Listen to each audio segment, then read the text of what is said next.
Hello everyone. तो आज हम लोग आगे हैं नए टॉपिक में। हम लोग आज नया चैप्टर स्टार्ट करने वाले हैं जिसका नाम है ray optics and optical instruments.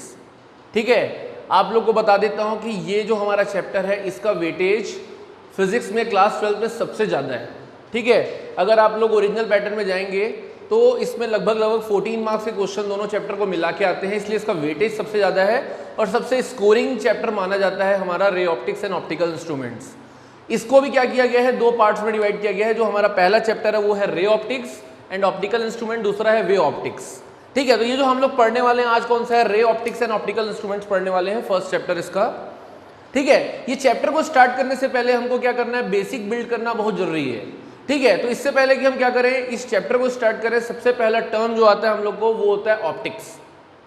ठीक है, तो ऑप्टिक्स एक्चुअल में है क्या ये समझते हैं। तो आप लोग को बता देता हूं कि optic is nothing but the branch, किसकी ब्रांच, ब्रांच ऑफ फिजिक्स। तो optic is a branch of physics which deals with the nature, production and propagation of light. जो भी क्या करेगा, लाइट से डील करेगा, बट लाइट के किन किन फैक्टर से, कि लाइट का नेचर क्या है, लाइट कैसे प्रोड्यूस हो रही है और लाइट कैसे प्रोपागेट कर रही है, ये तीनों चीजों को जो डील करता है उसको हम लोग क्या बोलते हैं, ऑप्टिक्स। उस ब्रांच को हम लोग बोलते हैं ऑप्टिक्स। तो सबसे पहला वर्ड आता है यहाँ पे nature of light. Nature of light का मतलब समझो कि light can be anything, it can be A sunlight which contains different ranges visible light. ठीक है, हो सकता है कि लाइट आपकी येलो लाइट हो सकती है, light can be your bulb light. ठीक है, तो लाइट के सोर्सेस क्या हो सकते हैं, अलग अलग हो सकते हैं। ठीक है, तो लाइट का नेचर कौन डिफाइन करेगा, उसका सोर्स। ठीक है, हो सकता है लाइट का भी क्या होता है ना, जब लाइट हमारी सन की आती है तो उसमें बहुत सारे रीजन्स रहते हैं। उस लाइट में हमारा इंफ्रारेड रहता है, उसमें एक्सरेज रहते हैं, उसमें गामा रेज रहते हैं, उसमें तुम्हारा विजिबल रीजन रहता है। विजिबल रीजन में भी तुम्हारा विबग्योर आता है जिसमें 7 फैक्टर्स रहते हैं, 7 अलग अलग कलर्स पाए जाते हैं। तो वो नेचर क्या है तुम्हारे लाइट का, वो क्या करता है, उसको अगर हम लोग डील करेंगे, उसके बारे में स्टडी करेंगे, तो वो किसके अंदर में आएगा, नेचर ऑफ लाइट। फिर प्रोडक्शन। प्रोडक्शन मतलब एक्चुअल में लाइट को प्रोड्यूस कौन कर रहा है और कैसे कर रहा है। लाइट को सन प्रोड्यूस कर रहा है, तो क्या है, सन यहाँ पे प्रोड्यूसिंग फैक्टर है, ये सोर्स है। इसको सोर्स बोला जाता है टेक्निकल टर्म्स में कि which is the source of light, how the light is getting produced.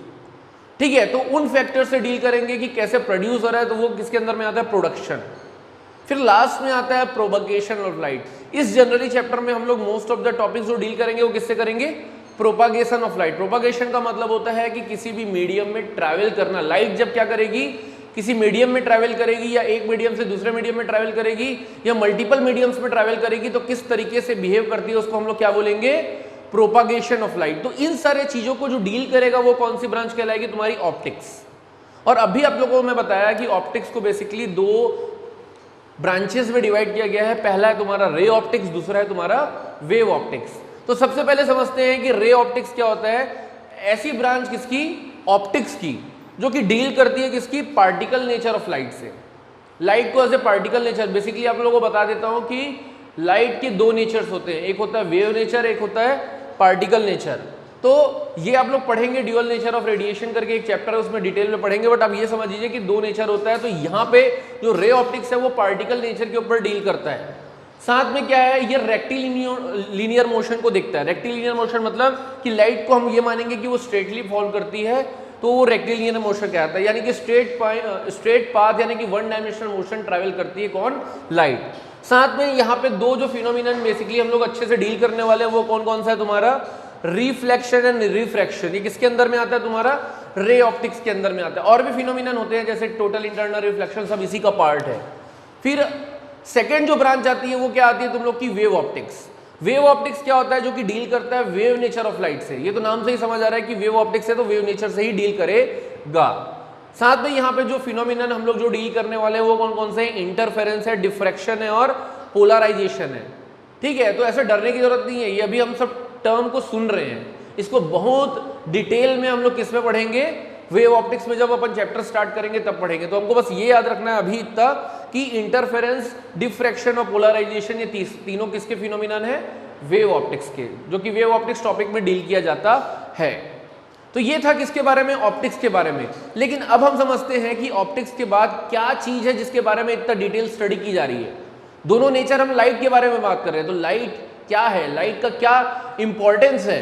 तो देखिए क्या लिखा है कि an object reflects light that falls on it. This reflected light when received by our eyes enables us to see the things. ये बहुत important है कि किसी भी चीज को देखने के लिए लाइट चाहिए, बिना लाइट के हम किसी चीज को देख ही नहीं सकते। उसका सबसे बड़ा एग्जांपल देता हूं कि फॉर एग्जांपल ये नाइट का टाइम है, नाइट के टाइम में आपके घर में अगर लाइट है तभी आप चीज़ों को देख पा रहे हो, दिन में भी आप किसी चीज़ों को देख पा रहे हो क्योंकि रोशनी है। आप एक काम करो, जब नाइट चल रहा है, मान लो फॉर एग्जांपल रात के 12 बज रहे हैं और आपके घर में लाइट गोल हो गई, तो होता क्या है, कंप्लीट डार्कनेस। क्या आप किसी चीज़ को देख पाते हैं? नहीं। उसका रीज़न क्या है? यहाँ से ये प्रूव होता है कि कुछ ऐसी चीज़ थी जो मिसिंग है, जिसके कारण हम बाकी चीज़ों को देख नहीं पा रहे। वो क्या थी? वो थी लाइट। तो होता क्या है, बेसिक फंडा क्या है कि लाइट क्या होता है, किसी की भी चीज किसी भी ऑब्जेक्ट के ऊपर जाके फॉल होता है, फॉल होने के बाद वहां से क्या होता है, रिफ्लेक्ट होके कहां पे आता है, हमारी आईज में, है ना। तो मैं किसी चीज को क्यों देख पा रहा हूं कि लाइट थी, लाइट आके कहां फॉल हुई, आपके ऊपर फॉल हुई और आपसे टकरा के मेरे पास आ रही है, तभी मैं आपको देख पा रहा हूं। तो यही फंडा बेसिक है कि हम किसी भी चीज को या जितनी भी चीज को देख पा रहे हैं वो किस कारण से देख पा रहे हैं, लाइट था। तो लाइट क्या करता है, सब ऑब्जेक्ट के ऊपर फॉल करके हमारे आईज में आता है, हमारी आईज में आप लोगों की इमेज बनती है, वो इमेज को ही हम लोग क्या कर सकते हैं, देख सकते हैं। तो बेसिक फैक्टर क्या है, लाइट का होना जरूरी है किसी भी चीज को देखने के लिए। ठीक है, ये तो बात थी किसकी, लाइट की। लाइट में एक और चीज हमको जानना जरूरी है कि लाइट एक इलेक्ट्रोमैग्नेटिक वेव होता है। ठीक है, ये अलग से एक चैप्टर है इसके ऊपर कि लाइट इलेक्ट्रोमैग्नेटिक वेव क्यों होता है, क्या क्यों ये ईएम वेव कहलाता है। ये इलेक्ट्रोमैग्नेटिक वेव्स चैप्टर में आप डिटेल में पढ़ेंगे। बस आपको ये याद रखना है कि light is an electromagnetic wave.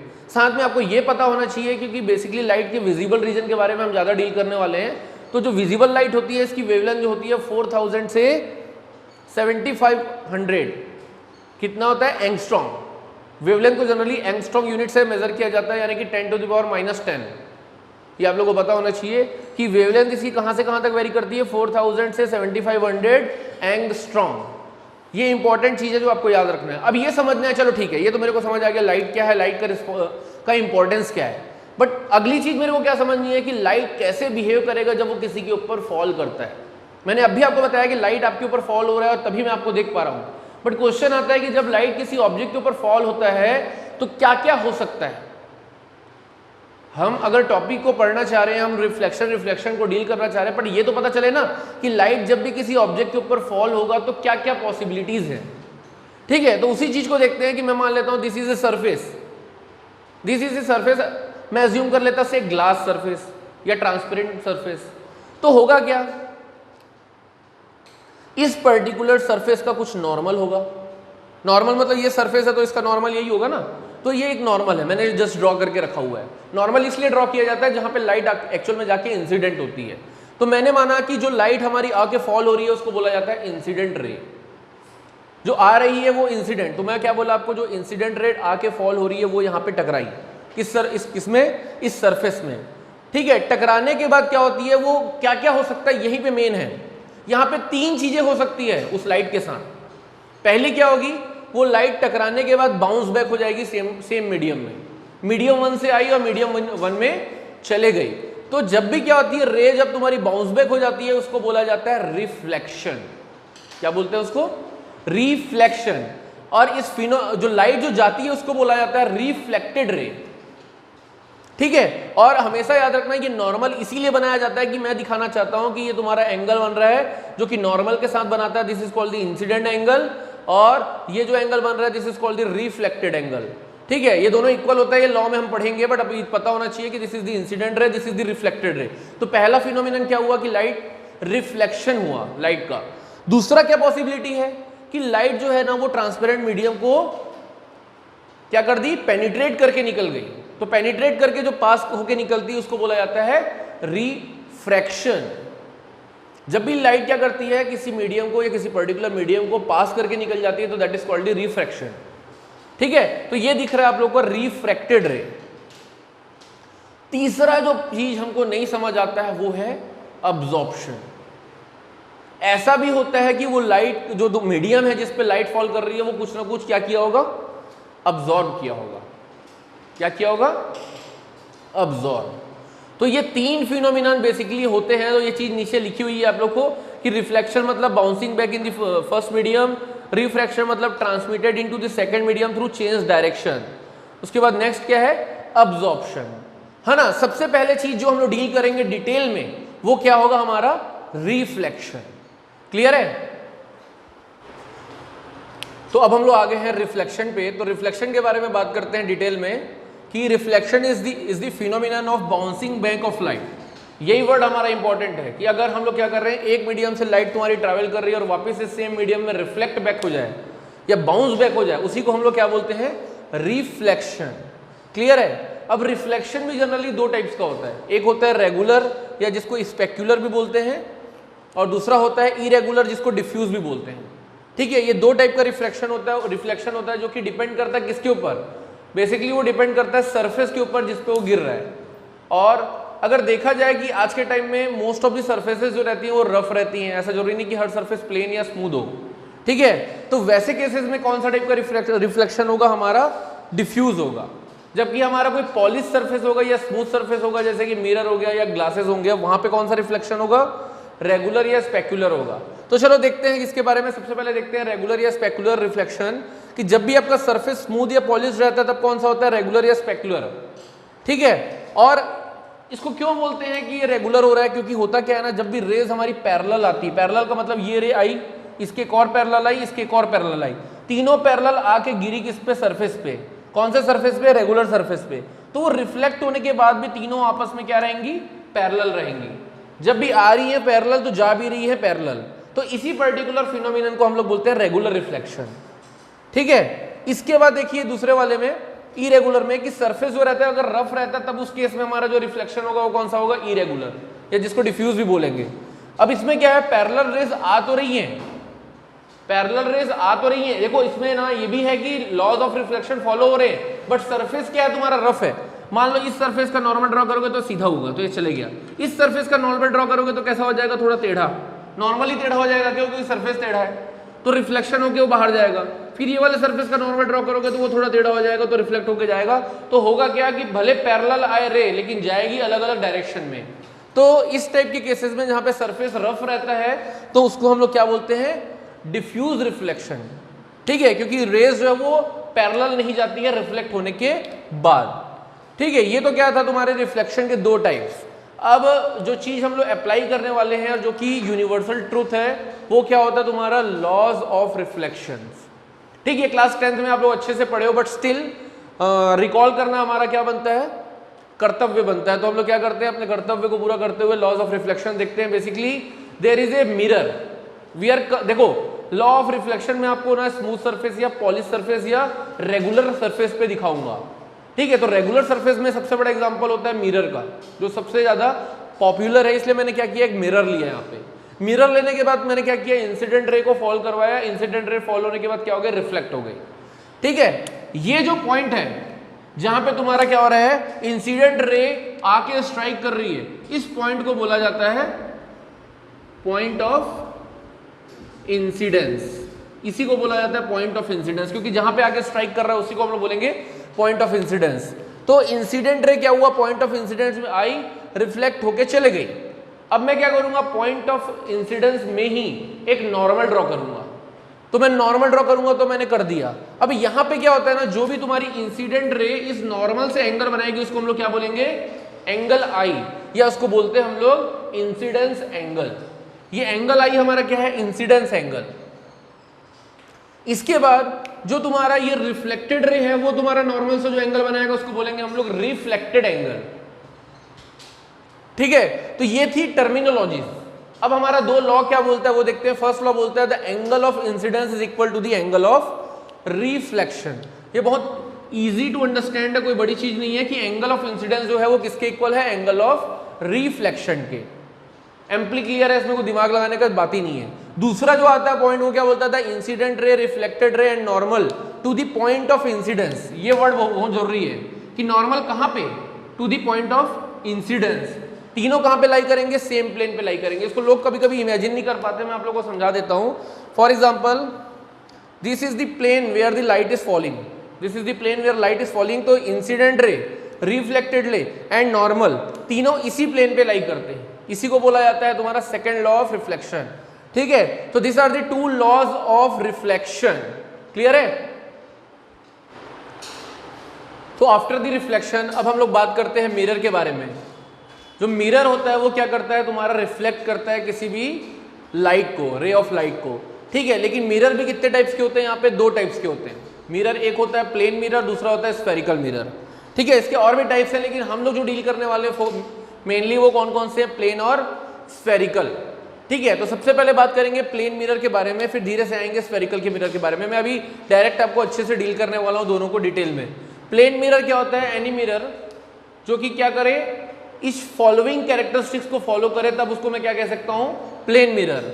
तो प्लेन मिरर को होने के लिए क्या क्या जरूरी है, ये फॉलोइंग कैरेक्टरिस्टिक्स को फॉलो करना जरूरी है, तब मैं कह सकता हूँ कि हाँ ये क्या है, प्लेन मिरर है। तो सबसे पहला पॉइंट क्या है तुम्हारा, image of the real object is always virtual, ठीक है। अब थोड़ा सा ये समझ लेते हैं इस चीज को समझने से पहले कि पहले रियल क्या होता है और वर्चुअल क्या होता है। तो रियल और वर्चुअल इमेज के बारे में मैं आपको बता देता हूँ शॉर्ट में, ज्यादा डीप नहीं जाना है हमको। रियल इमेज किसको बोलते हैं, जिसको हम लोग क्या कर सके, स्क्रीन में ऑब्टेन कर सके, क्या बोल सके, any image which can be obtained on screen. इसका एग्जांपल बताइए, जो सिनेमा हॉल में आप लोग जितनी भी स्क्रीन पर जो देखते हैं सब मूवीज वगैरह, वो कौन सी इमेज होती है आपकी, रियल इमेज होती है, ठीक है। तो रियल इमेज क्या है, जिस चीज को भी आप लोग क्या कर सकते हो, स्क्रीन में ऑब्टेन कर सको, that is called the real image. Virtual क्या होगा, इसका जस्ट अपोजिट, जिसको नहीं ऑब्टेन कर पाओगे उसको हम लोग क्या बोलेंगे, वर्चुअल इमेज, ठीक है। अब टेक्निकली बात करें तो क्या होता है कि रियल इमेज क्या होता है, वर्चुअल इमेज क्या होता है। रियल इमेज जो कि क्या होता है, हमारे मिरर के सेम साइड में बने, और वर्चुअल इमेज क्या होता है, जो कि मिरर के बिहाइंड बने। ये टेक्निकल टर्म्स है, अब इसको समझने की कोशिश करते हैं कि बोल क्या रहे हैं। हमेशा जो ऑब्जेक्ट रहता है वो तो रियल ही रहता है ना, ऑब्जेक्ट हमेशा रियल रहता है। तो रियल ऑब्जेक्ट का जो इमेज बने अगर वर्चुअल बने, वर्चुअल मतलब जिसको हम लोग क्या कर सके, ऑब्टेन नहीं कर सके स्क्रीन को, तो वो प्लेन मिरर की पहली कैरेक्टरिस्टिक्स है। कभी भी जो प्लेन मिरर में इमेज बनती है वो क्या होती है, हमेशा वर्चुअल होती है। दूसरी जो इमेज रहती है वो हमेशा क्या रहती है, इरेक्ट रहती है। इरेक्ट का मतलब होता है सीधा। और देखो 2 टाइप की इमेज बनती है in terms of the position, पहला होता है इरेक्ट, दूसरा होता है इन्वर्टेड। इन्वर्टेड का मतलब होता है जस्ट उल्टा, और इरेक्ट का मतलब होता है सीधा। तो प्लेन मिरर में पहली तो वर्चुअल इमेज बनती है, दूसरी क्या बनती है तुम्हारी, इरेक्ट इमेज, यानी कि हमेशा सीधी इमेज बनती है।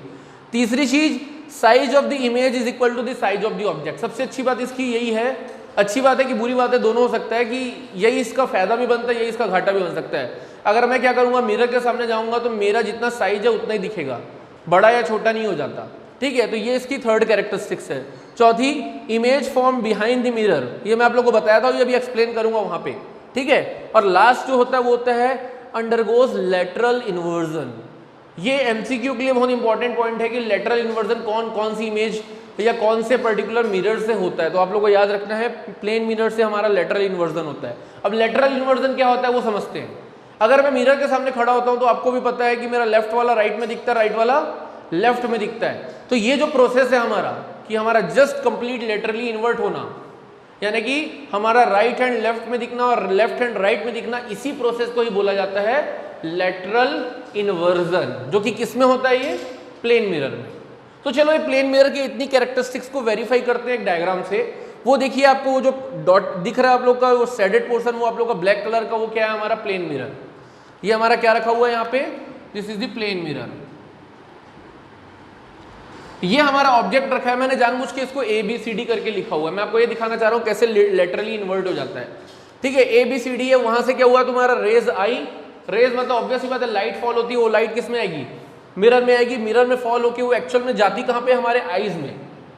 ये एक्चुअल में ऐसे गई और ऐसे आ रही है, लेकिन अगर मैं क्या करूं, इसको बैक एक्सटेंड करूं, तो ऐसा हम लोग को फील होता है कि वो कहां से आ रही है, बिहाइंड द मिरर से।